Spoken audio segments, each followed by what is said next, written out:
So early in the morning, another time na naman, rides lang tayo. But let us talk about things, especially this coming panagbunga. Well, mga sir and ma'am, be very careful po sa mga online scam posting about transients and hotel, ha.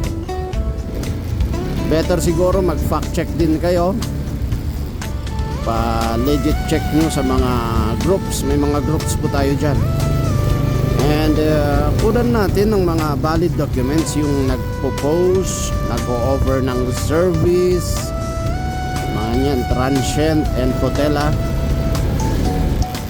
Kasi marami na pong nabibiktim. It's concerning naman kasi masisira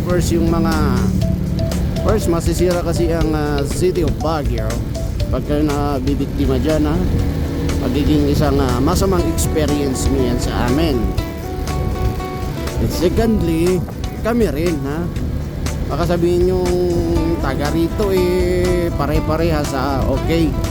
So it's a little bit reminder lang, those who are planning to visit city of Baguio. Alam ko na rin na nagkakaubusan na, marami nang nag-book prior to this. Sigurado yung mga iba nga dyan 1 year nakabook na yung panagbunga nila, eh. So hoping po sana, no, if ever kailangan po nating i-legit check, fact check nyo yung mga nag-o-offer dyan sa inyo ng mga hotel, transient na matutuluyan nyo, para hindi naman po sayang, ha. Okay, kasi marami na ang magagaling na kawatan. Nag-evolve na rin yung mga criminal, gumagaling na rin sila sa computer. Kaya hoping po sana nabigyan namin kayo ng babala para po hindi kayo mabiktima, ha. Mahirap ang maging biktima ng mga ganyang scam. Tapos pagdating nyo naman dito, well, mag-research na rin kayo ng mga ordinances ng Baguio City, ha. Number coding, no smoking, no vaping, yan, ha.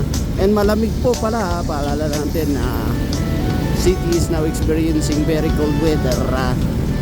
Huwag naman kayong parang nilalait nyo yung weather namin, baka sipunin lang kayo, mga sir and ma'am, idol.